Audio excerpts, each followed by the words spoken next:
नमस्कार, आप देख रहे हैं यूनाइटेड जेके और मैं हूं सुरेंद्र शर्मा। जम्मू कश्मीर में एलजी मनोज सिन्हा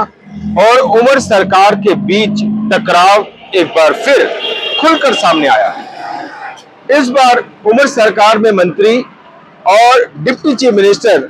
सुरेंद्र चौधरी ने एक बड़ा आरोप लगाया है एलजी मनोज सिन्हा के ऊपर और साफ तौर पर कहा जाए कि ये जो कॉन्फ्लिक्ट जोन है ये लगातार बढ़ रही है और उमर सरकार के लिए, उमर सरकार के मंत्रियों के मुताबिक काम करना मुश्किल हो रहा है और जो भी सरकार करना चाहती है उसके ऊपर रोक लगा दी जा रही है, उसके ऊपर अडंगा लगाया जा रहा है। ये कहना है डिप्टी सीएम सुरेंद्र चौधरी का। अब एक बड़ा खुलासा जो है वो डिप्टी सीएम सुरेंद्र चौधरी ने ये किया है कि उन्होंने एक वाक्य का जिक्र किया है और उन्होंने ये कहा है कि वो पर्सनली इस चीज को देख चुके हैं कि जम्मू कश्मीर में और पीडब्ल्यूडी डिपार्टमेंट जो है वो सुरेंद्र चौधरी डिप्टी सीएम उनके पास है। वो कहते हैं कि 11 पोस्टें हैं चीफ इंजीनियर की जम्मू कश्मीर में और 11 में से 7 जो पोस्टें हैं वो खाली पड़ी हुई हैं। 7 पोस्टें जो है वो खाली पड़ी है और 4 पर ही जो है वो चीफ इंजीनियर है और एक चीफ इंजीनियर को 3-3, 4-4 जो चार्जेस हैं वो दिए हुए हैं। उन्होंने कहा कि भाई एक तरफ तो जम्मू कश्मीर में हजारों करोड़ रुपए के प्रोजेक्ट्स की बात हो रही है, 4 लेनिंग की बात हो रही है, टनलिंग की बात हो रही है और सड़कों का जाल बिछाने की बात हो रही है, लेकिन ये सारे काम होंगे कैसे? ये सारे काम तब होंगे जब सरकार के पास पूरा अमला होगा, पूरा स्टाफ होगा। और यहाँ नौबत यह है कि अगर चीफ इंजीनियर तक हमारे पास नहीं है तो फिर इन प्रोजेक्ट्स की, इन डेवलपमेंट प्रोजेक्ट्स की इंप्लीमेंटेशन ग्राउंड लेवल पे कैसे होगी? वो कहते हैं कि कश्मीर में 3 पोस्टें हैं और सिर्फ एक चीफ इंजीनियर जो है वहां पे काम कर रहा है और एक चीफ इंजीनियर जो है वो उसको हमने एक्सपेंशन देने की बात कही, उसका प्रस्ताव जो है वो एलजी मनोज सिन्हा के पास भेजा कि भाई एक तो हमारे पास पहले ही शॉर्टेज है और जब तक नए जो पोस्टें हैं जो जब तक नहीं भरी जाती तब तक जो लोग हमारे पास हैं तो उन्हीं को हम एक्सपेंशन दें तो कम से कम काम तो चलता रहे, काम नहीं रुके। लेकिन उनका कहना है कि उस चीफ इंजीनियर की एक्सपेंशन के प्रपोजल को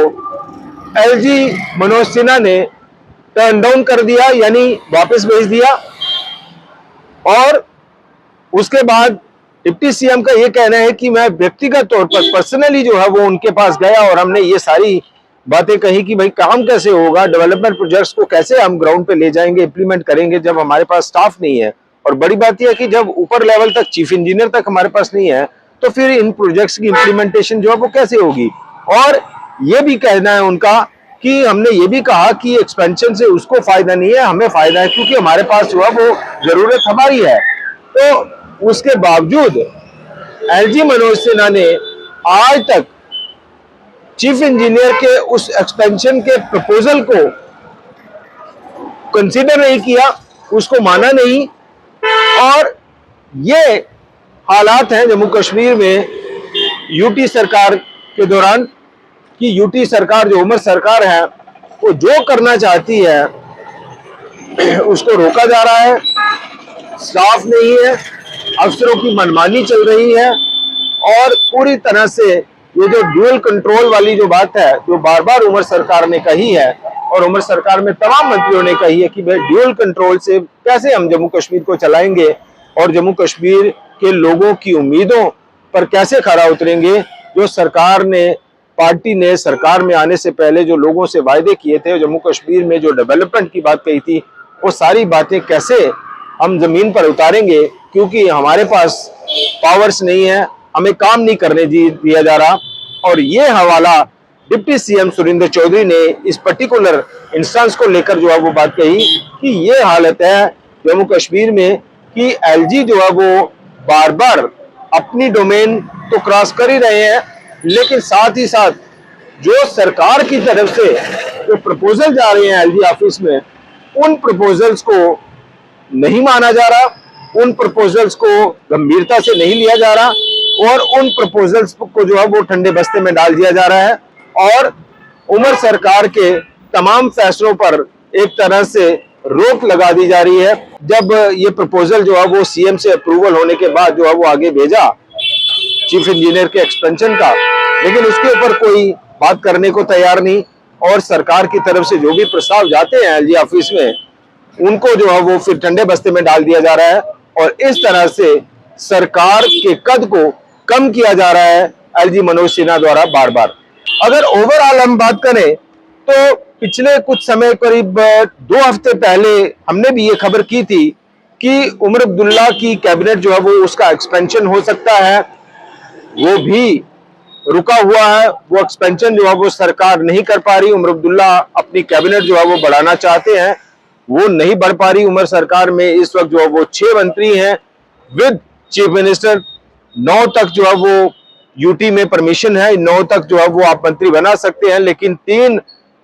जो नए मंत्री बनने हैं, मंत्रिमंडल का जो विस्तार है वो भी नहीं हो पा रहा।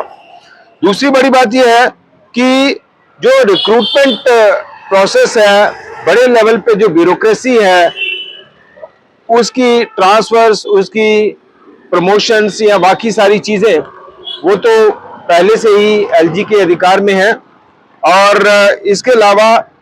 कुछ कंसिडरेशन भी जो है वो नहीं हो रही। उमर सरकार की तरफ से कुछ अगर गुजारिश भी की जा रही है एलजी ऑफिस से या कुछ अपील की जा रही है, लेकिन उसके ऊपर भी कोई रद्द-ओ-अमल नहीं हो रहा, कोई उसको गंभीरता से नहीं लिया जा रहा। इसके अलावा बिजनेस रूल्स की बात करें तो जम्मू कश्मीर में अभी तक यही तय नहीं हो पा रहा कि बिजनेस रूल्स जो है वो क्या है, क्योंकि बिजनेस रूल्स के मुताबिक ही जम्मू कश्मीर की सरकार क्या कुछ कर सकती है, वो अपने अधिकारों का क्या दायरा रख सकती है, वो बनने हैं। लेकिन ये भी कहा जा रहा है कि बिजनेस रूल जो है वो भेजे गए हैं, अब तक उसके ऊपर भी एलजी सरकार की ओर से या एलजी ऑफिस से जो है वो मोहर नहीं लग रही।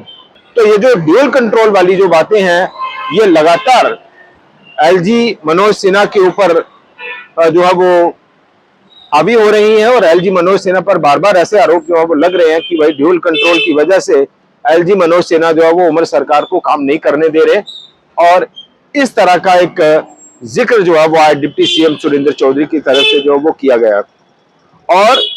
बड़ी बात यह है कि उमर सरकार को शायद ये बड़ी उम्मीद है कि स्टेटहुड का मुद्दा जब तक जो है वो हल नहीं होगा, या जम्मू कश्मीर को जब तक स्टेटहुड वापस नहीं मिलती, तब तक शायद उन्हें ये दिक्कतें परेशानियां जो है वो झेलनी पड़ेंगी। और दूसरी तरफ आज भारतीय जनता पार्टी के जो नेता, जो अध्यक्ष हैं जम्मू कश्मीर के, सतपाल शर्मा, उन्होंने भी आज उमर सरकार पर इन्हीं बातों को लेकर सवाल उठाए कि उमर सरकार ने जो वायदे किए थे जम्मू कश्मीर के लोगों से, आज वो कहां है, जमीन पर कुछ नहीं हो पा रहा। और दूसरी तरफ सरकार इतनी बेबस है, इतनी जो है वो इन हालात की वजह से दो चार परेशान है कि वो बार बार ये रोना रोई है कि जो एलजी मनोज सिन्हा है वो सरकार की मुश्किलें बढ़ा रहे हैं। अब देखना होगा कि ये जो टकराव वाली जो बातें हैं वो किस हद तक इनको कम करने की कोशिश होती है दोनों तरफ से। हालांकि एलजी मनोज सिन्हा ने कई बार कहा है कि वो अपनी डोमेन में रहते हैं, वो अपनी डोमेन क्रॉस नहीं करते, और उनको पता है कि उनके संवैधानिक और कानूनी अधिकार क्या हैं, और वो अपने इन्हीं कानूनी और संवैधानिक अधिकारों का इस्तेमाल करते हुए अपना काम कर रहे हैं। जबकि सरकार बार बार ये कह रही है कि LG Manoj Sinha domain cross कर रहे हैं, लाइन क्रॉस कर रहे हैं, और उमर सरकार को काम नहीं करने दिया जा रहा due to dual control in Jammu and Kashmir. अब देखना होगा, दूसरी तरफ तो सुप्रीम कोर्ट से स्टेटहुड को लेकर 14 अगस्त को जो सुनवाई होगी उसमें क्या कुछ फैसला आने की उम्मीद है, और उसके आधार पर तय होगा कि जम्मू कश्मीर क्या ड्यूअल कंट्रोल वाले या कॉन्फ्लिक्ट जोन वाली जो बात है उससे बाहर आता है कि नहीं आता, या फिर इसको लेकर अभी ये दिक्कत परेशानी जो है वो बनी रहेगी। फिलहाल इतना ही। देखते रहिए यूनाइटेड जेके। नमस्कार।